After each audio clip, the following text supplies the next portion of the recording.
Hello, good evening everyone. Good evening to you too, Anthony. Good evening, good evening. We hope you guys are all doing well. Welcome to another lesson with the third semester for the Introduction to the Wisdom of Kabbalah. And as usual, in this third semester, we're going to carry on how we work together in a group by using the articles of Rabash, Baruch Ashlag. So we're going to carry on today. We've got an article. It's called Make Yourself a Rav and Buy Yourself a Friend. So we're going to be looking into that. Now it's a bit of a long article, so what I'm going to do is I'm just going to read parts of it.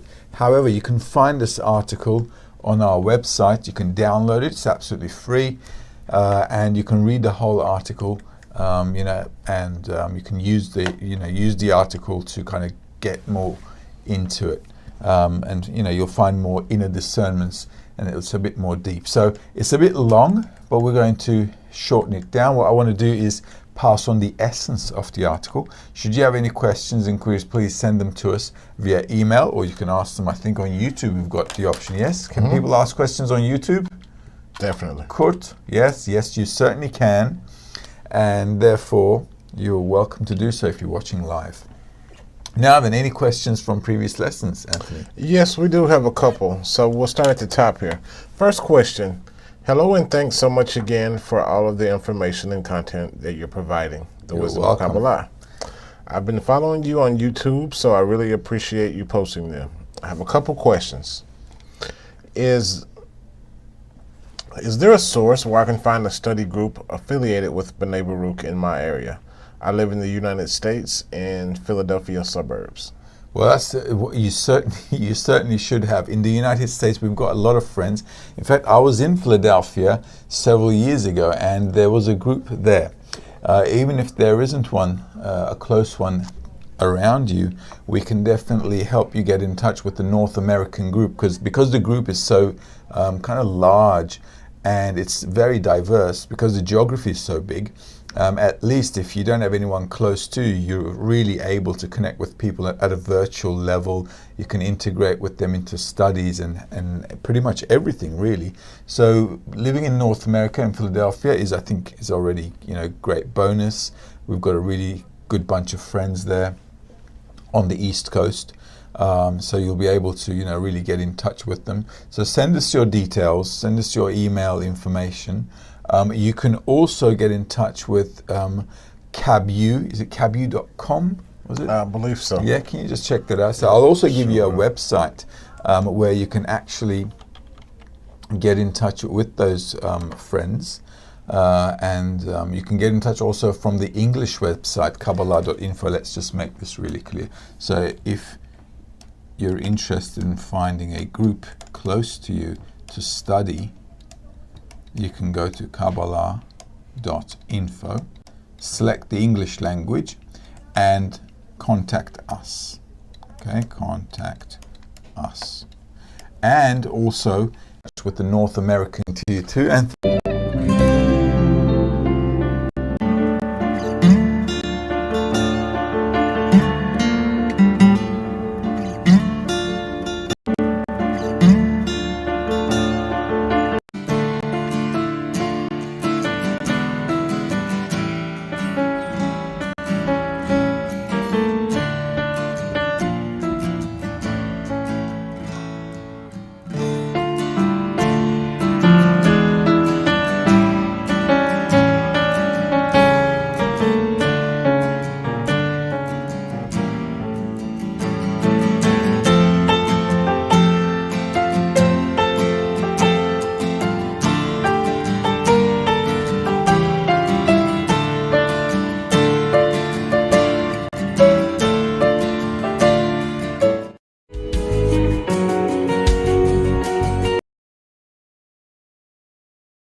Hello, good evening everyone. Good evening to you too, Anthony. Good evening, good evening. We hope you guys are all doing well. Welcome to another lesson with the third semester for the Introduction to the Wisdom of Kabbalah. And as usual, in this third semester, we're going to carry on how we work together in a group by using the articles of Rabash, Baruch Ashlag.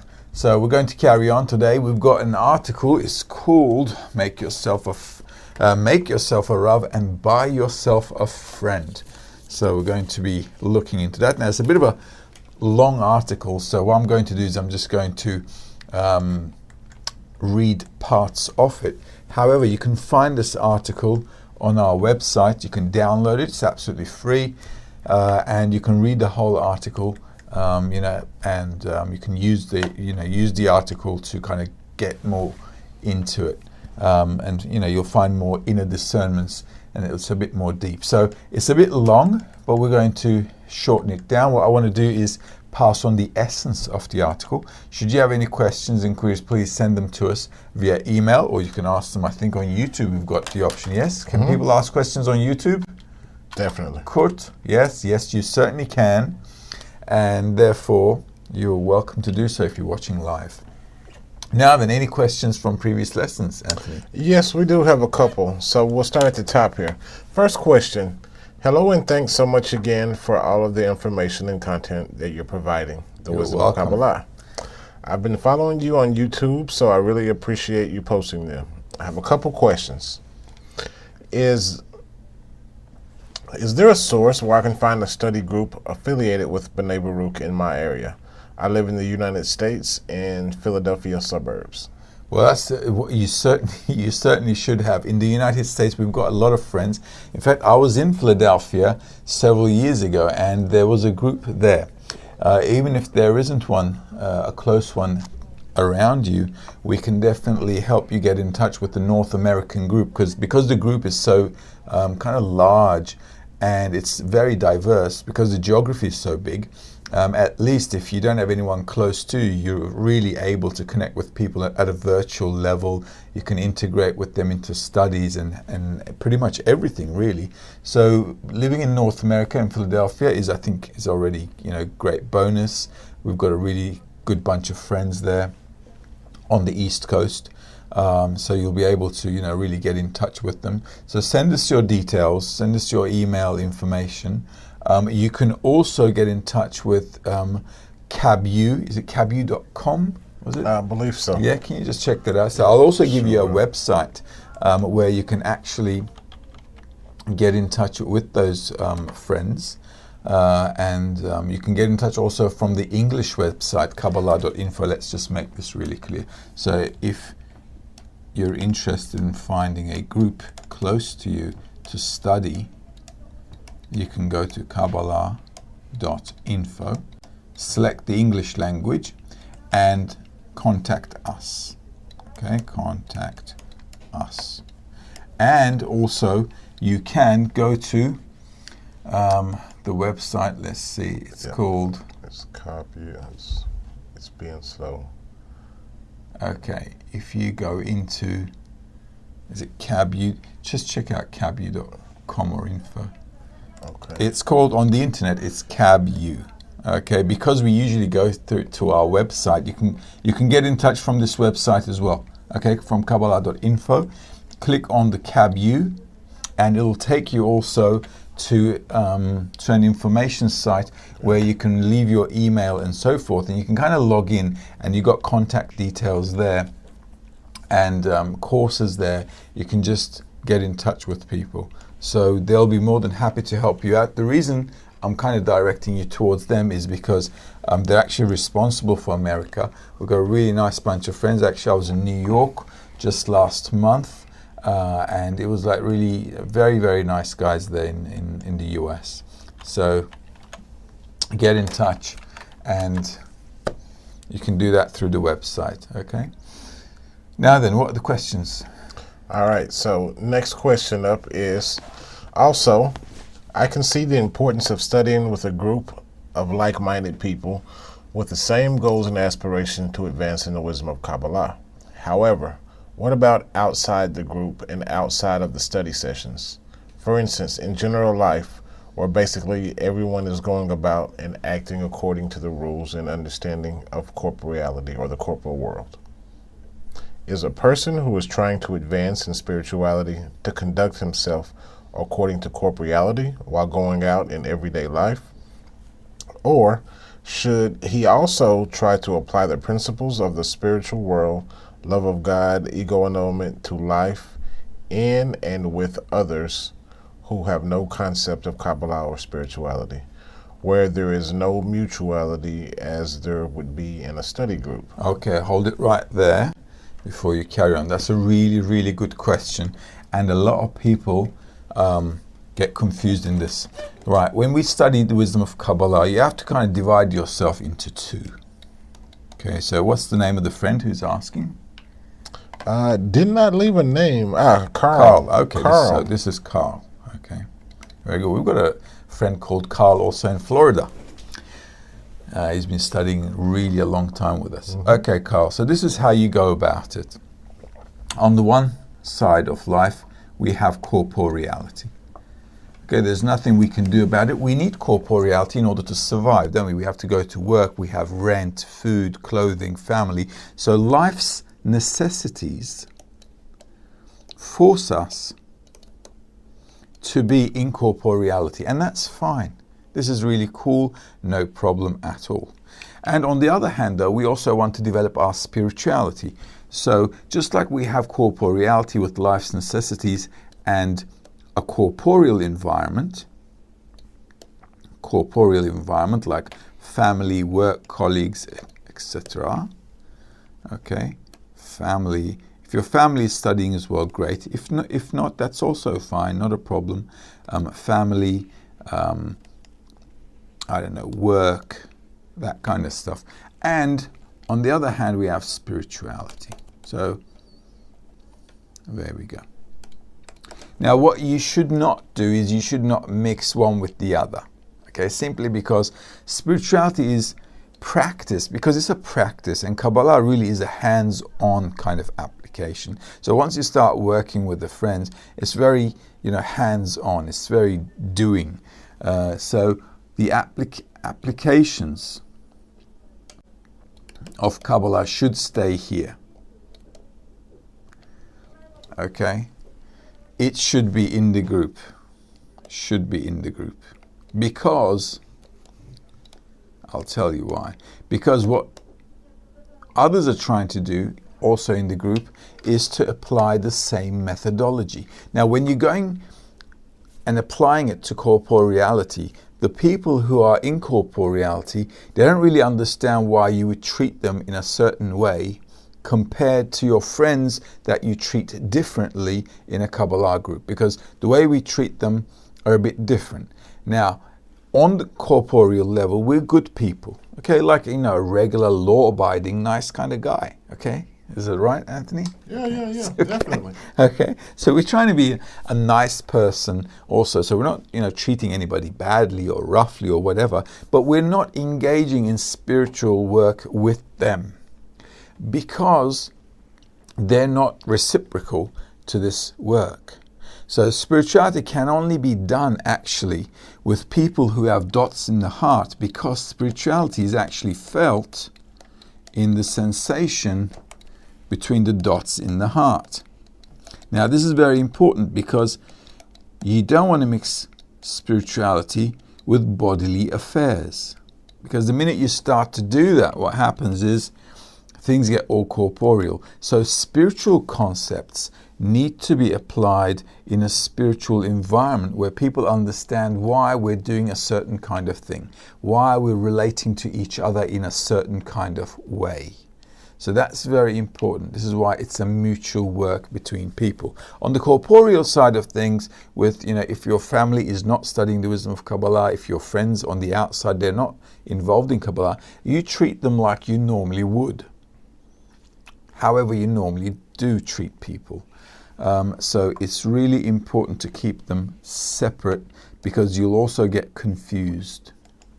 And a lot of people get into that confusion because they start taking principles from spirituality and start to apply it in here. And what we'd like to underline here is that spirituality and corporeality really, at this point for a student, there's no intersection at all. Spirituality is a different concept. It's really disconnected from the way we do things in corporeality, and it's really important to understand that. Otherwise, it causes all kinds of confusion to a person. Okay, I hope that makes things clear. So on the corporeal level, we act just like we would normally do before we came to the wisdom of Kabbalah, but all the spiritual work, we do it in the group, okay, only in the environment. Spirituality only with the group. All right, it's very, very important. It's also like this in corporeal models as well of living. There's some things that you only do with the family. Why? Because it just concerns the family. There are certain things you only do with your colleagues at work. Why? Because it's only related to the work you do with your colleagues. So in corporeality, we're also not mixing a bunch of stuff together. We're keeping family apart from many of the things we delve into in corporeality, or we're keeping our work colleagues out of our personal private life because it's just different environments. And same as well with spirituality. It's only practiced with people who have the same aspiration as you, so that we can actually work efficiently and effectively with mutual understanding. Any other questions there, Anthony? Maybe we can finish that question off. That was the end of it. The ending is not saying was to discuss or Kabbalistic principles, but asking about self-conduct. So I think you... Sorry about that. So it was just saying, I think you pretty much summed up the question. It was basically as someone studying the wisdom of Kabbalah to shift back and forth in their conduct between the spiritual and corporeal worlds, depending on the environment he's in. Just don't mix them up. It just causes great confusion. After a person advances in the wisdom of Kabbalah, then the advancement will kind of allow you to integrate things when you're delving into the perception of reality. However, though, until you get in there, just don't mix them up. It's just two different things. All right, any other questions? That'd be it. Okay, great. So now we're going to delve into this article. I'm reading this from the Social Writings of Rabash. You can also find it in the Writings of Rabash. It's a different book. Okay, so we've got the Writings of Rabash. This is volume 2. This is 3 volumes, all of the compiled writings of Rabash. But I'm just going to delve into this one here. There's the Social Writings of Rabash. These articles are only related to how we work in a group. Okay, so let's get smashing. Like I said, I'm going to jump a few sections of it. As I do, I will let you know, because this is several pages. We only need to get the gist of the idea so we can understand what it's like to work in a group. Okay, here we go. Let's just mark this here as well. So make yourself a Rav. A Rav is a teacher. Okay, so anyone who's more knowledgeable than you in the work that you're doing, or someone you're learning from, is called a Rav. So anyone who's greater than you that you learn from is a Rav. And buy yourself a friend. So you can also say make yourself a teacher and buy yourself a friend. Number 1. There are 2 articles named like this. We're studying the first one. Okay. We must understand the difference in wording between make, buy, and favorably. Making is a practical thing. This means that there is no mind involved here, only action. In other words, even if one does not agree with the thing he wishes to do, but on the contrary, the mind makes him see that it is not a worthwhile deed, this is called doing, meaning sheer force with no brains, since it is against his reason. Accordingly, we should interpret in relation to the work, which is our spiritual work, that the fact that one needs to assume the kingdom of heaven is called an act. Now, the kingdom of heaven is attaining spirituality. Okay, so sometimes the terminology might seem a little weird, for us in the 21st century, but I'll try to explain to them as we go along. If there's anything confusing, just let us know. So anyone who wants to attain spirituality, who wants to perceive the Creator while living in this world, is taking on this world work called the kingdom of heaven. Okay, it's like putting the yoke on an ox so it would plow the ground. Although the ox does not wish to take this work on itself, we force it nonetheless. Similarly, with spirituality, we should also force and enslave ourselves because it's the purpose of life, without any rhyme or reason. This is so because man must accept spirituality, not because the body feels that some benefit will come to it as a result, but in order to give contentment to the Creator, in order to bestow to the Creator, just like the Creator bestows to us. So spirituality, apparently, according to what Ravash is telling us, is a bit of a bothersome work. And sometimes we do that in life as well, don't we? We go to work despite the fact that we don't want to go to work. All right, but we go anyway. Why? Because we have to, due to life's necessities. So I have to pay the mortgage, the rent, I don't know, any loans, have to buy food for the family, and so on, take care of life's necessities. So just like sometimes man doesn't want to go to work, or a woman, and they rather not go to work, they rather stay home. Same with spirituality. Spirituality is also sometimes cumbersome for a person. And when that happens, a person needs to just do it. This is why he's saying, make yourself. It's like, don't worry, just don't think about it. Just get up and do it, despite the fact that you may not want to. But how can the body agree to it?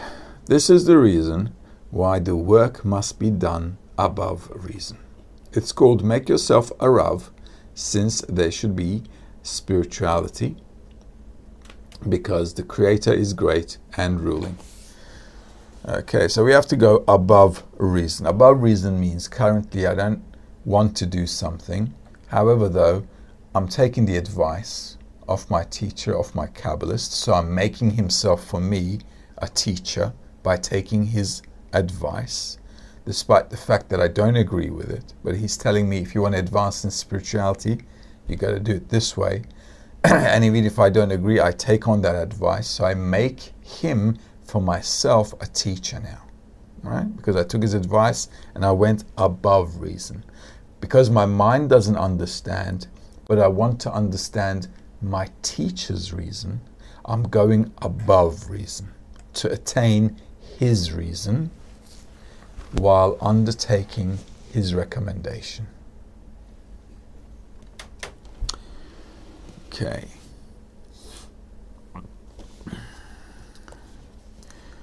Therefore, the order of the work is for one to begin with make for yourself a Rav, and take upon himself the burden of spirituality above logic and above reason.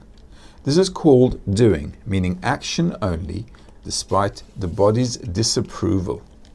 Afterwards, buy yourself a friend. Buying is just as when a person wishes to buy something, he must let go of something that he has already acquired.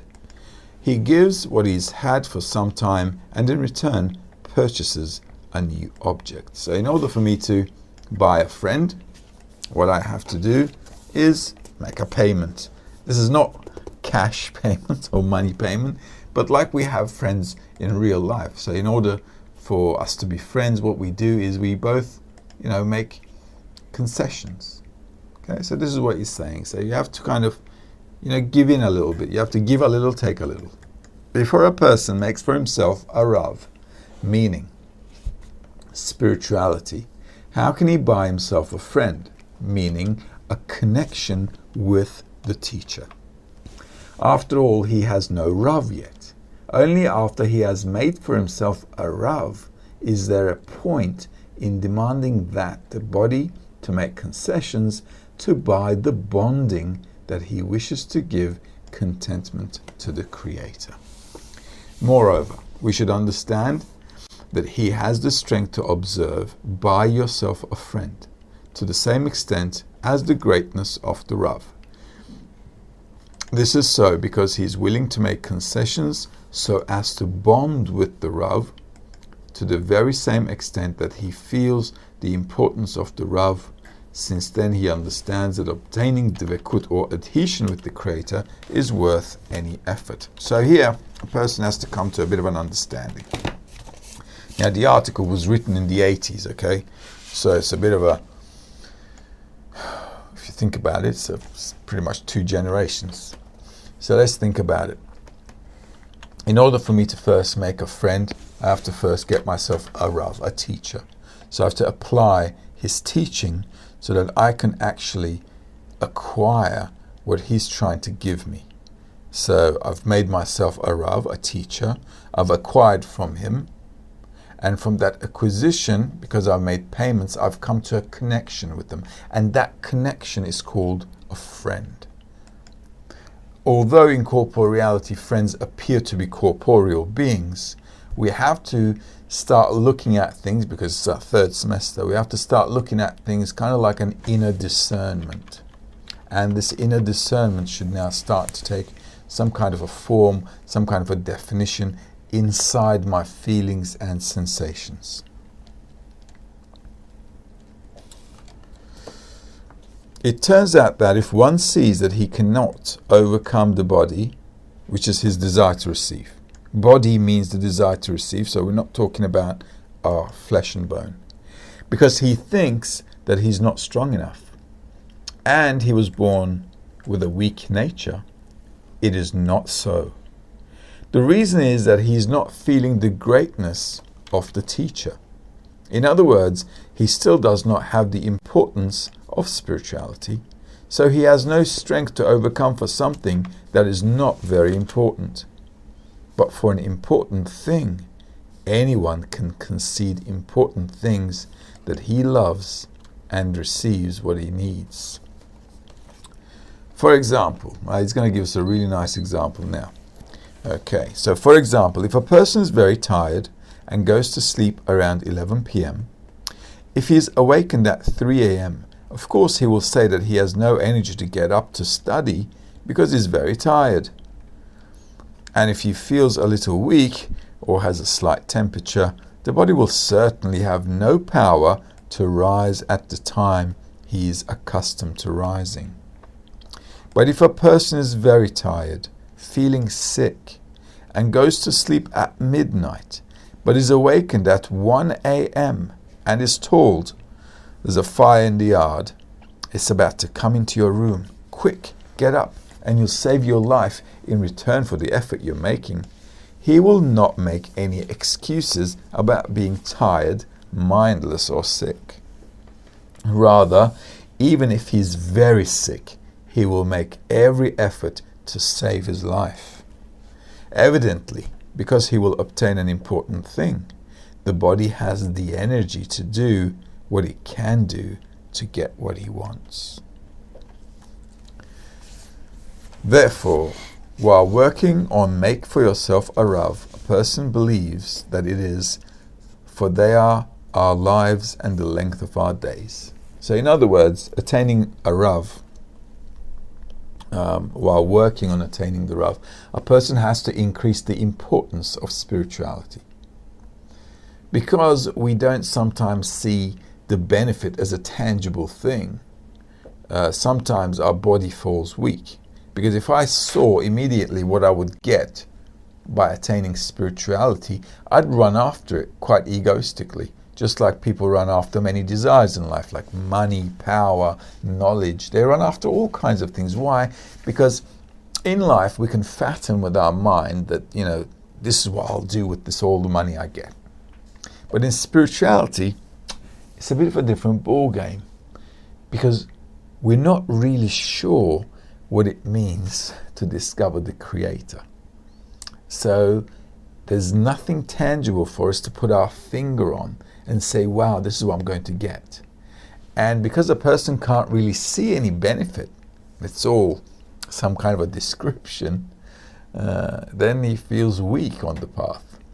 And in order not to fall off, he has to constantly make the goal much more important all the time. So he'll keep going and going and going.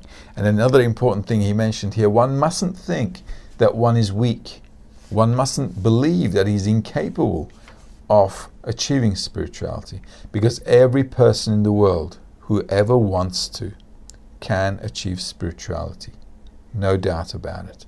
Any person who has a desire to do so can study and can achieve it, can attain it.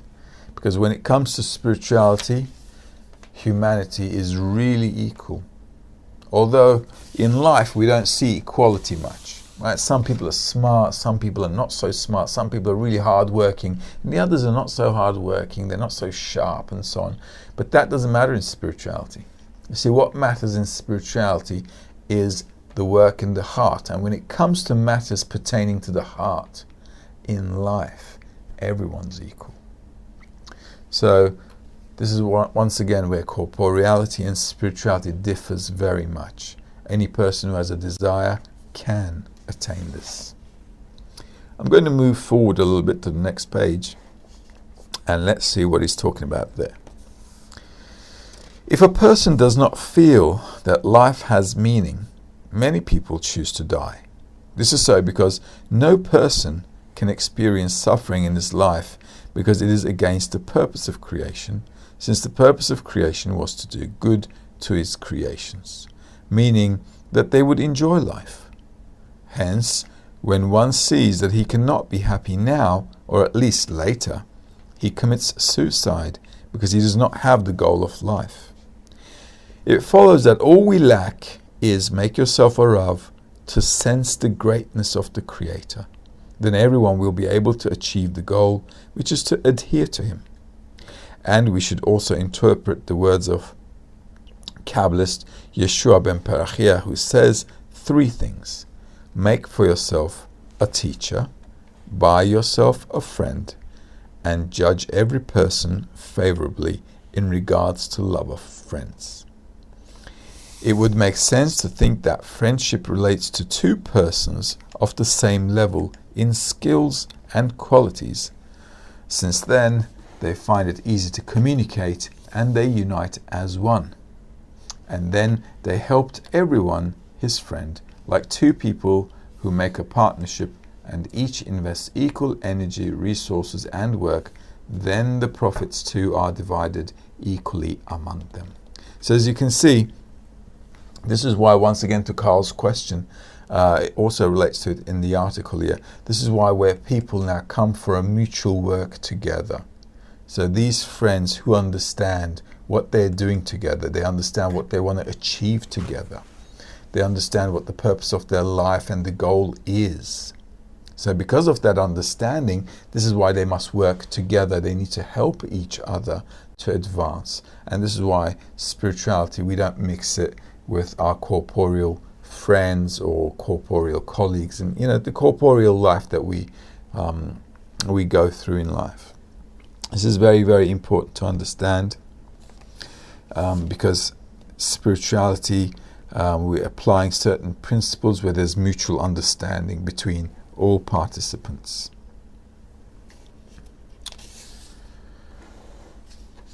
Right.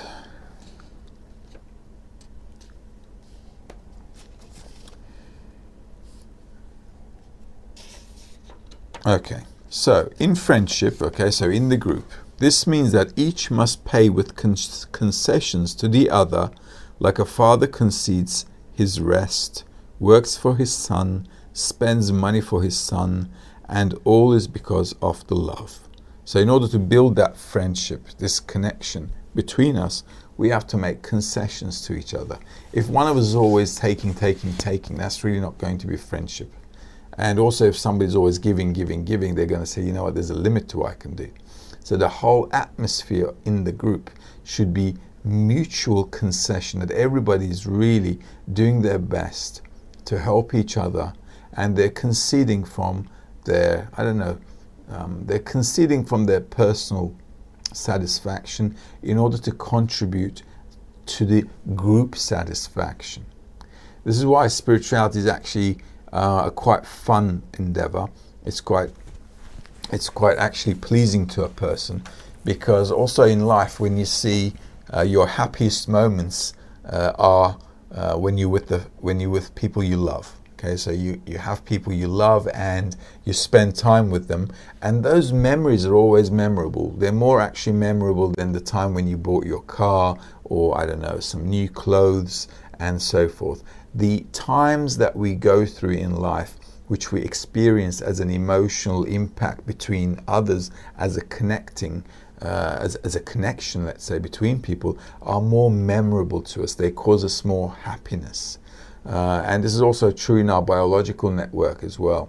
So also in a spiritual work, what we're trying to do is to build a connection between us. So when everybody's working towards that connection, what happens is there's actually quite a nice atmosphere, because everybody's contribution is, enlivening and kind of flaming up, like really pumping up the fire towards our spiritual advancement.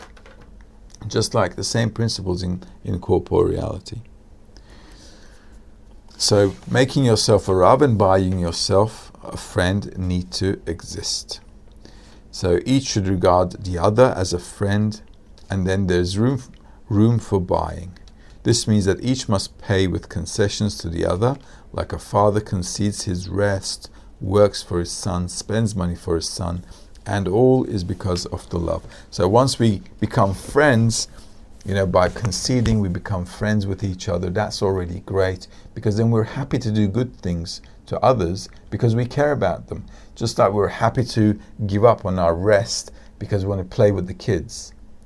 Okay, so you're tired, you want to hit the sack and rest a little bit on the weekend, but the kids, they want to play out. And because you care about them, you love them, you say, okay, you know what, I'll sleep later. Let's just go and have some fun with the kids. Why? Because there's natural love and connection. Now, in the society, what we have to do is we have to work on this connection, so that friendship, this connection of good bonding with everyone, can occur. And the only way that can occur is really when we're working on it, and that's making conceding, concessions and so on. So the way he's kind of describing to us is very, very related to corporeality. But obviously the objective of the exercise here is different than corporeality, because by actually making concessions, a person is able to then start getting out of his skin, getting out of his ego, getting out of the sensation that he's only feeling himself. Because spirituality really means getting out of my skin to feel what's on the outside. As we learned in the previous semesters, that the perception of reality is always inside a person, and we only feel everything that we absorb within us. So this is why all our sensory organs are just taking everything in. But spirituality is kind of directed outwards. So when you're directing all your senses, all your abilities, all your cognitive senses, including your perception and everything, towards the outside and making concessions on receiving, then what happens is you start to build bestowal, you start to build going outside of yourself. So these concessions are very important, because what it does is it actually starts to bring the barriers down that stop the connection between you and the other person across, or the whole group. Because what's really stopping us from connecting with people is our personal ego. So the more I'm kind of conceding from that, the more concessions I give on my ego, then I'm actually able to open up to feel other people. And when everybody's doing that, what happens is we feel this common atmosphere between us. That is called connection. And in that connection, you can actually perceive what is called a spiritual world. Because it's actually completely disconnected from our sensations of corporeality. So living in that perception, where you actually identify yourself with all the occurrences of life, all the laws of nature, and the Creator actually as well, is all integrated in that center point, in that sensation. So this is why concessions are very important, because it allows you to actually bring the walls down and start feeling what's really on the outside. All right, so let's read a bit more. Once a person understands, at least intellectually, that he needs help and he cannot do spiritual work on his own, to the extent that he understands it in his mind, he begins to make concessions for his friend's sake. This is so because he understands that the work is primarily in bestowing upon the Creator. However, it is against his nature, because man is born with a desire to receive only for his own benefit. Hence, we were given the cure by which to go from self-love to the love of others, and by that he can arrive at the love of the Creator. Now, when we're talking about love in spirituality, let's not get it confused with corporeality. Love is actually in spirituality another sensory organ. The reason they describe it with the word love is because that's the closest definition they could get to. Okay, the reason is because when we love someone, we love to do good things for them, right? So suppose we have loved ones, all right? What do? When it's their birthday, or when it's a Valentine's Day, or Christmas, or New Year, or any festive day, what we do is we go out, we search for a present that they'd love, we spend our time, money, get tired looking for something there that they would love, and we actually buy it and make a nice little gift and we give it to them. Why? Because we love them. We get a lot of pleasure from that, and we're doing all that for somebody else. So the Kabbalists are saying, listen, if we live in this sensation called love, this is actually the key to feeling the Creator, because his attitude towards us is with love. So you might say, well, what's the difference between corporeality and spirituality? Well, in corporeality, we love people either because they're family, so we have a natural connection to them, or we're friends with them because we have a good time with them, or they're our spouse or our girlfriend, boyfriend, because we get pleasure from being together. But in spirituality, love doesn't really work that way. In spirituality, love works in such a way that my constant relationship to the whole of reality is in bestowal and love, despite what I might feel. So let's say I have a friend in spirituality. The way that you still treat that friend, even if in corporeality you would have no dealings with such a person, would still be in the spiritual definition of what love is, which we currently don't know what it is, because just like I said, love is actually a sensory organ in spirituality, and until we attain that, it's really hard to express in feelings and sensations. So intellectually, we have to start studying with the books, with the articles, with the materials, so we can actually endeavor to come to an understanding that in order for me to advance spiritually, I need a place to exercise. Just like I need to go to the gym to exercise, or I'll have if I want to go scuba diving, I need what? Buddies, right? Diving buddies. Or if I want to play football, I need friends to play with, and so on. And same with spirituality. If I want to advance in spirituality, what I'd like to do is to have a playground where I can exercise, so that I can start to build on this dot in the heart, which we talked about in the previous semesters, as you'll recall. This dot in the heart, I can start to begin to add on to it some kind of spiritual attitudes. And as I add those attitudes, it's like an embryo growing in the womb. So as time goes by, we're adding meat to it, and it's going from shape to shape to shape to shape until it becomes a baby that's ready to come out into this world. Same with a person who's developing in a certain specific environment, who wants to give birth to himself in spirituality. So it's quite similar. And this is why we need to at least intellectually understand that we need an environment, because even a baby that's about to come into the world, he or she needs an environment as well in his or her mother's womb. So this matter of environment is very important. This is why we have school for children, because it's a special environment for them so that they can develop. It's like this with really everything in life. And spirituality is no different. So in a spiritual development, we need an environment that really we have to build, okay, because nobody's going to take us there. We have to kind of we have to stick our heads in there, get ourselves in there, and really work on it so that we can really advance. Now then, where was I? Here we go. Therefore, he can find a friend at his level, but afterwards, making the friend a teacher, meaning for him to feel that his friend is at a higher degree than him, is something that one cannot see, that his friend is like a teacher and he is like a student. But if he does not regard his friend as a teacher, how will he learn from him? This is called make, meaning a mindless action. In other words, he must accept above reason that his friend is greater than him, and this is called make, meaning acting above reason. So a person needs to now make concessions. So he has to see his friends great. Now, why would somebody want to do that? Whew.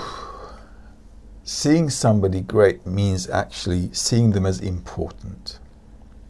And the reason why we have to see the friends important is because when I'm studying spirituality with the friends and we're endeavoring to build this spiritual perception, everything that I go through emotionally and the intellect that accompanies that emotion so that I can reconcile my inner sensations depends on the interaction with others. If I want to learn from somebody, I need to bring my borders down so I can actually absorb everything they say, they do, they imply. This is called building a relationship with the environment. Just like kids do in school, they're building a relationship in school towards life. A person inside the society is building his relationship towards a spiritual life. In order for me to feel that spiritual life, I really have to start absorbing what's going on from the outside, and this I can only do with the environment with the friends. The reason being is every friend has a dot in the heart. Remember what I just drew a minute ago.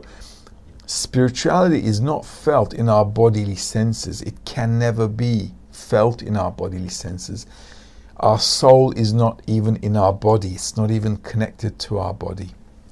So the only thing we have is this urge, this sensation that we have, which is called the dot in the heart. And that sensation needs to develop by getting feedback from other dots in the heart. And this is kind of like a magnet working to pull towards itself the other dots in the heart so they can actually make something sensible. When I say sensible, I mean like felt, okay, sensation-wise, so that a common sensation can be built from these dots in the heart where spirituality is felt. It's really important to understand that our soul has nothing to do, is not connected at all with this piece of meat. This piece of meat is bound to die. It belongs to the animate level of existence. What belongs to the human level of existence is our intellect, our thoughts, our emotions that accompany these thoughts, and so on, and the thoughts that accompany the desires as well.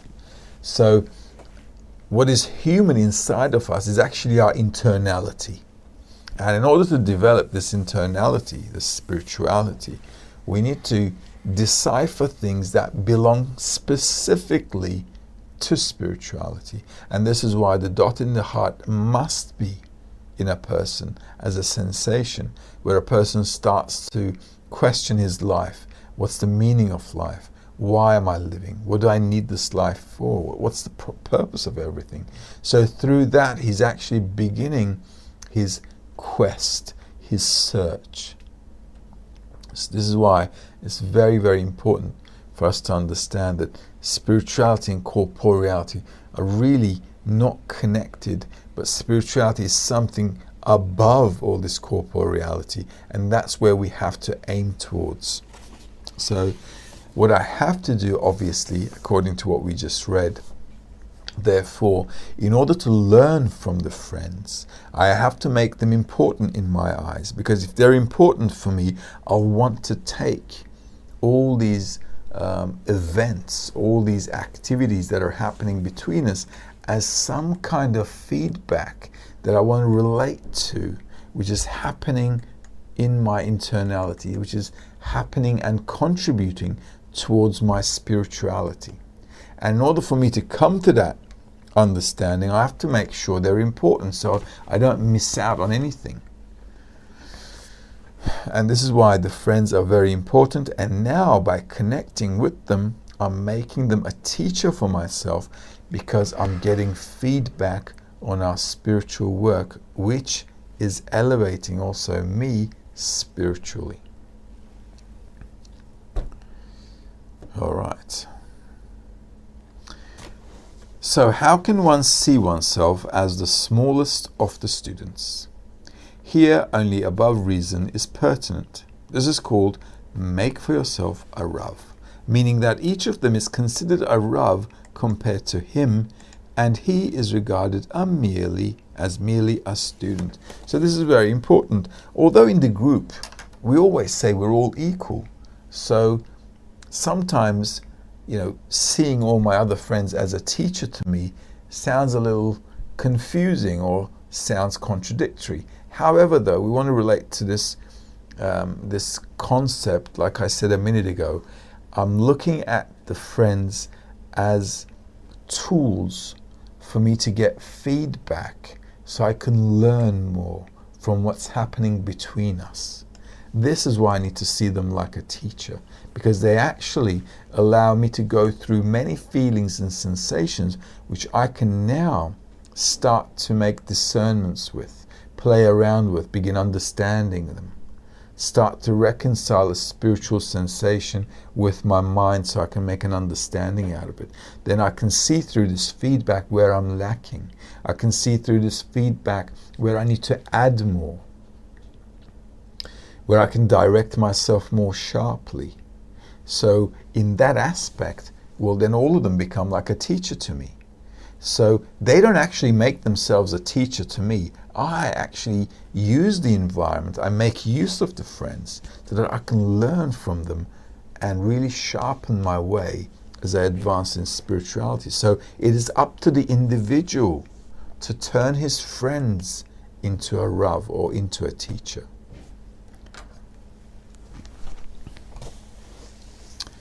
This is a great exertion, since there's a rule that the other's deficiencies are always visible while his own faults are always hidden. And yet he must regard the other as being virtuous, and that it is worthwhile for him to accept what he says or does, to learn from the other's actions. Okay, so he's telling us, well, our nature is always finding faults with others, and our nature doesn't see our own faults. So what we have to do here is just go above reason. We have to just look at the situation, look at all the things that we're going through as a learning experience, as a learning curve, so that we can get as much as we can from others. And so this is why I need to value them, because if they weren't around, I'd never actually feel anything. So imagine yourself meditating on top of a mountaintop, and all you have around you are plants, animals, and rocks and so forth. So what are you actually getting from that? You're not really feeling anything. You're just feeling all is quiet. Okay? However, how can that be spiritual elevation if I'm not feeling anything? A human is a sensory creature. It's not an intellectual creature. It's a sensual, a sensing creature. We feel first, sense first, and then understand what we're going through. So our life, despite the fact, how they teach us in school, which is absolutely wrong. We're not intellectual, we are emotional creatures. Therefore, advancing as a human needs a lot of emotional go-throughs, a lot of emotional turmoil, if you like, a lot of emotional experience, so that we can actually understand everything that we could possibly go through. But if you're on some mountaintop, which I'm not degrading or belittling in any way, don't get me wrong, what you'll find is just peace of mind, but also lack of development. Because development can only occur if you're going through a lot of things in life. This is why wise is he who is experienced. If you have no experience, you've got no mind. If you have more experience, because of the more things you did, you're smarter because you've got all that experience. So human development really counts on going through a lot of experiences. Therefore, in our situation too, although I may see others as not worthy to be my friends, or I might constantly see faults in them, this actually awakens in me sensations which I can use as feedback to adjust how I relate to them. And yes, this is work. So a person really needs to exert himself to keep doing it. But this is actually where you begin to find the opportunity to start to change yourself. And there's no other way of changing yourself or changing your attitude towards life if you're not feeling some kind of a feedback from the environment, even if it's completely negative. Doesn't matter. Because if you want to change, what difference does it make if it's a negative sensation or a positive one? The whole idea is to actually attain spirituality. So, so what about what I'm going through?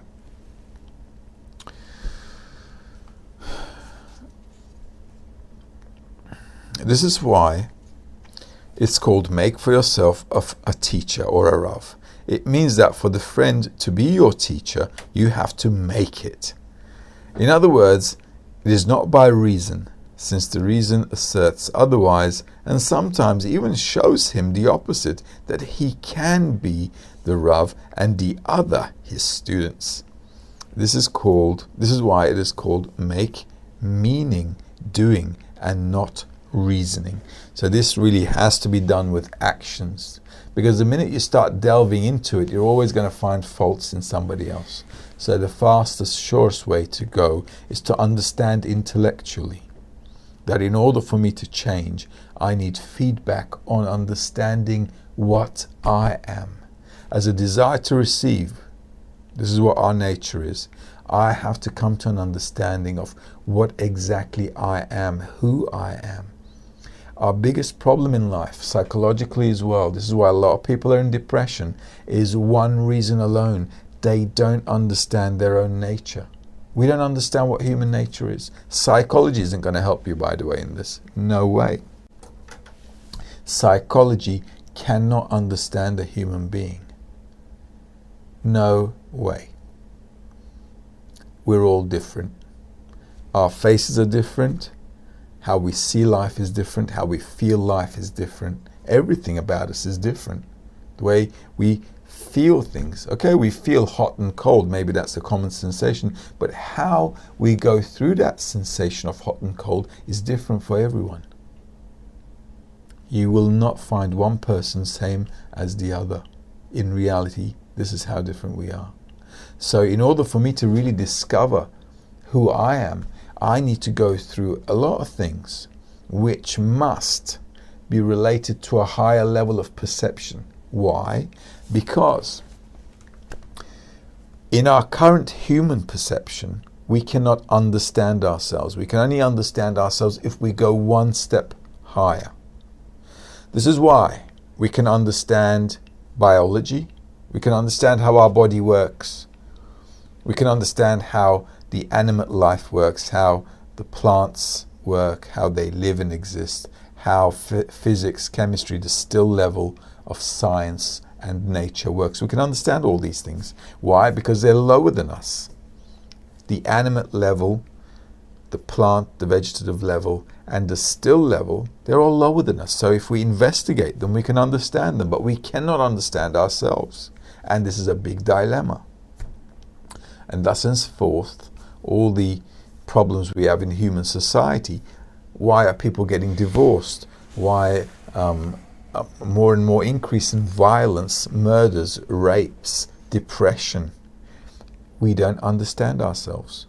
And because we don't, every time we go through emotions, we just go nuts and start doing crazy things. And this is what humanity has been going through for years. So in order for us to understand what we really are as a human being, we have to kind of like take it one notch higher and start looking at things from a perspective of spiritual observation. Spiritual observation means that I'm looking at myself and discerning my nature from another attribute. Rather than receiving. Now I want to observe myself from the perspective of laws of general nature rather than laws of our human nature. Human nature is always taking, but laws of nature, the general laws of nature, they're never taking. They only take as much as they need and they give the rest back. You don't find trees that eat their own fruit. Trees make fruit so that everybody else can eat them. Waters run along the rivers so that everybody else can drink that water. Water doesn't drink itself. Everybody else is making use of it. And same with laws of nature with everything. Animals, they never take more than the food they need to eat. This is why in nature, everybody takes what they need and everything else is distributed, and there's no waste at all in nature because everybody takes what they need and nature is balanced out. Now, humanity is not balanced out, and because we're not balanced out, we are going to be constantly going through ecological disasters, because if we don't adapt ourselves to the laws of nature, nature is just going to stampede us. And we're going to be seeing that a lot. As you can see, we had a lot of wildfires all over the place. This winter is going to be very harsh and hard. And further down the line, we're going to see earthquakes, already volcanoes erupting in New Zealand. A lot of natural disasters are going to be coming humanity's way at an increasing rate. Why? Because we're completely imbalanced. Now, to maintain that balance is what spirituality is all about. So in order for me to maintain a balance with nature, I have to start understanding what my nature and what the general laws of nature are and start to reconcile them. If I don't, I'm going to get hurt. Life is going to hurt me. This is how it works. So, if I understand this intellectually, I can now begin to relate to society, to friends, to everyone I'm studying spirituality with, why I need to concede, why I need to make concessions, why I need to start observing them and absorbing from them things that are kind of that need to give me the feedback so I can work with my ego in order to nullify my ego. Because ego is the thing that is really disconnecting us from nature and giving us all our problems, actually, societal, ecological as well. This world is not enough to feed our greed, unfortunately, although we'd like it to. It can look after much more billions of people, but it's not going to look after our greed. Now, in the meantime, I think we've got a question. Yeah, we've got a question from Marie Mendez. She's asking, is my intuition helpful when I'm trying to implement this method that Kabbalah is trying to teach us? Well, when you say intuition, we have to kind of work on the definition of that. We use feelings a lot, but feelings need to be reconciled with our mind. Okay, this is why we have the mind and the feeling. This is why we have two legs. You know, it's like walking on two legs. So I have feelings and sensations, insights, gut feeling, you know, things like that. But I need to sometimes reconcile it with the mind. Having a feeling is good because it's actually, without sticking our mind into it, it kind of works better on many occasions. However, though, what we want to do in spirituality is to understand also what we're going through so that we can build this upper mind called a spiritual mind. So in spirituality, we have to use both. Sometimes in this article it says, don't think about it, just do it. The reason it says that is because our desire to receive doesn't really agree with making somebody else greater than myself so I can learn from them, especially if I see a lot of faults in other people. So Rabash is just saying here, listen, you're going to get irritated, you're going to get agitated with people, you're going to see faults in them, you're going to think, I can't study spirituality with these guys. These guys are like, really crap. But what happens is, at that time, Rabbi says, listen, just do the work and absorb as much as you can, because everything you see at the end of the day is seen through your own attributes. And the whole world actually is a reflection of my inner self. So when we're studying, it's tough for a person sometimes to go through a lot of things with friends and keep moving on. However, though, intellectually we begin to understand, also from science as well, with science is really helping us now, that if I begin to understand that everything I see on the outside is a reflection of my character, my personality, my traits, then I can learn from them. This is why understanding this is important, and this is why perception of reality is such an important topic in the wisdom of Kabbalah, because everything I perceive is felt through my own traits. What I see, good, bad, ugly, beautiful, everything. And if I start to work in this way, I stop seeing faults in others and I begin to revert that and start looking at myself as, I've got that fault and I've got this fault and this is me doing this and this is me being like this. Then I can actually begin to start understanding what I need to work on myself. So on the one hand, feelings and sensations are obviously very, very important, since we are sensual creatures. On the other hand, in spirituality, we must add intellect to it, because just the emotion will not be enough. It won't suffice. If we just had the emotions, we'd be like little children. Because a lot of when children, they don't have the intellect to go with what's happening around them, so they're very emotional. They run around, they scream around, they do all kinds of silly things. Why? Because their mind hasn't developed yet. But through all this running around, their mind starts to develop. Okay, so same with us as we enter the spiritual work. Well, we're going to get emotions, emotional cycles and so on, which are really good for us, but we need to accompany that with the intellect so we begin to understand what we're going through and make sense of it. One without the other is not very healthy at all, just like in this world it's not healthy in corporal reality. Yeah. That was it? That was it? Okay, great. It's nice to see questions. So let's carry on a little bit more. Now, the third item, and judge every person favorably. After we say, buy yourself a friend, there remains the question, what about the rest of the people? For example, if a person chooses a few friends from his group and leaves the others and does not bond with them, the question is, how should he treat them? After all, they're not his friends, and why didn't he choose them? We should probably say that he did not find virtues in them to make it worth his while to bond with them, meaning he does not appreciate them. Thus, how should he treat the rest of the people in his society? And the same applies for the rest of the people who are not from among the people of the group. How should we treat them? Judge every person favorably, meaning one should judge everyone favorably. Now, this is a state we're going to have to get to in the future. In the beginning, initially, Rabash is saying, listen, start judging the friends favorably first. As we grow up, just like in life, children are, always running around in a close environment. So children are in the family, in the school, and so on.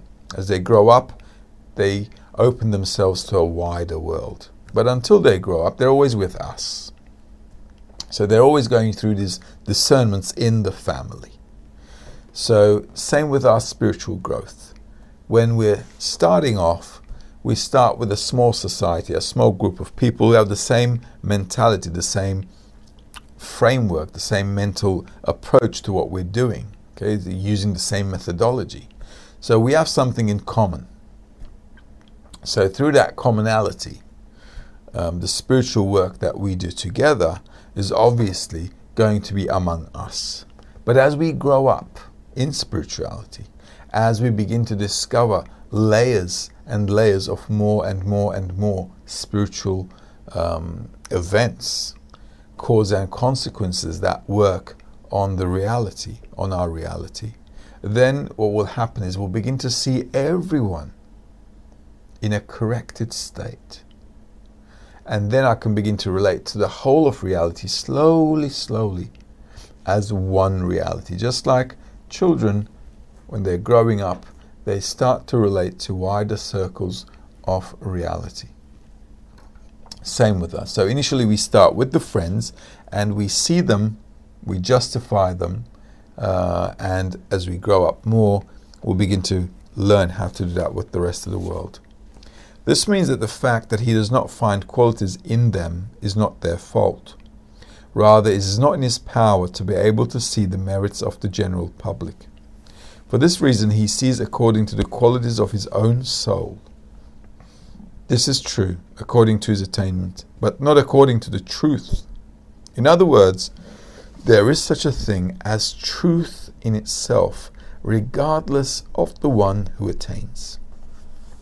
There is truth that each attains according to his attainment, meaning that truth changes according to the ones who attain, meaning it is subject to change according to the changing states in the one who attains. But the actual truth did not change in its essence. This is why each person can attain the same thing differently. Therefore, in the eyes of the public, it could be that the public is just fine, but he sees differently according to his own qualities.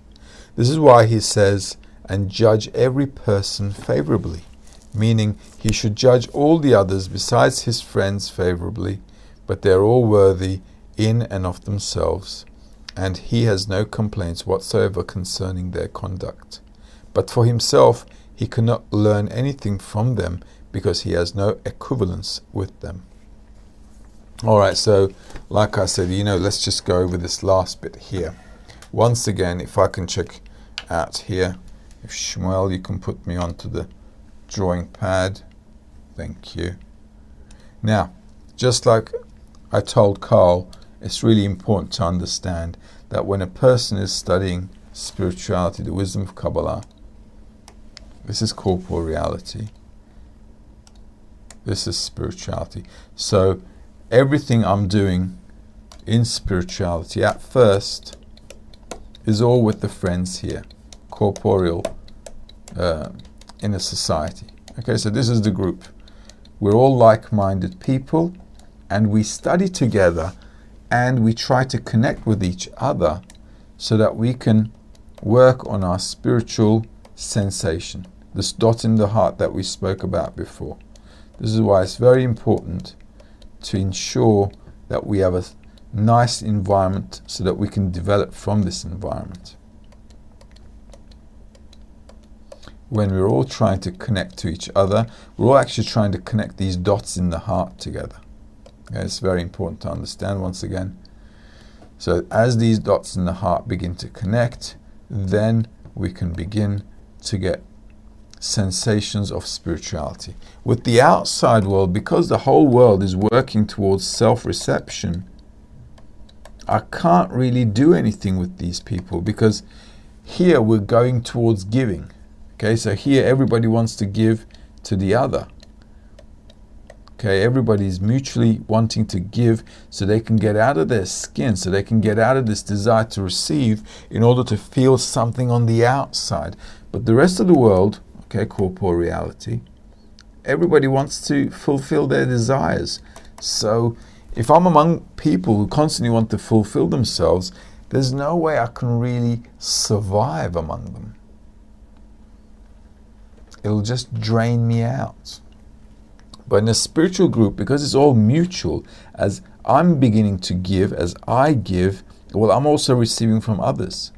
So I'm giving to others and receiving from others all the time. It's like the cells in the body. They're always taking from the body and giving back to the body. This is like a mutual existence. The heart is constantly pumping the blood. It's taking it in and giving it out, taking it in and giving it out. So there's this mutual work, just like with all the organs in the body. The group is also working in this flow, in this harmony, like a healthy body. But in the outside society, it's not a healthy body, because if people are egoists, they all want to fulfill themselves, and you start here trying to fulfill their desires all the time, then that's it. You got no fuel. You got no power, no strength, because they always want to fulfill themselves. They don't want to fulfill everybody else. This is why working with the outside world is very, very difficult. However, he's saying here, as we grow up in spirituality, we're going to have the whole of reality as one reality. But that can only happen when I'm above this reality. There, why? Because there on the outside of this reality, when I'm existing in spirituality, I'm actually engulfed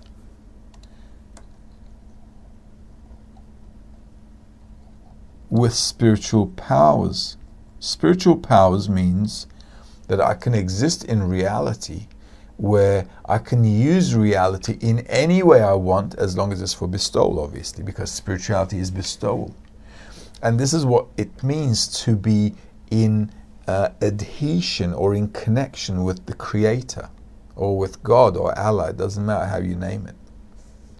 Once a person, as a spiritual entity, exists in that realm, he becomes actually similar to the Creator. And this similarity now allows him to apply actions into reality. Now, even if he's partially in spirituality, that's fine, because now from that partial spirituality, he can actually elevate himself to complete spirituality.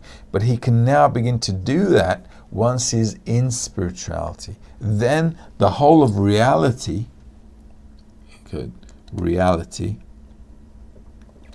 becomes his playing ground for growth. But he can only do that when he's got spiritual abilities to exist in the whole of reality, and he sees it as one reality. Then he can justify certain things, and the things he still cannot justify, he works on them to justify them. And this is why it's very important for us to understand that spirituality needs to be first worked on inside a group, just like kids in kindergarten.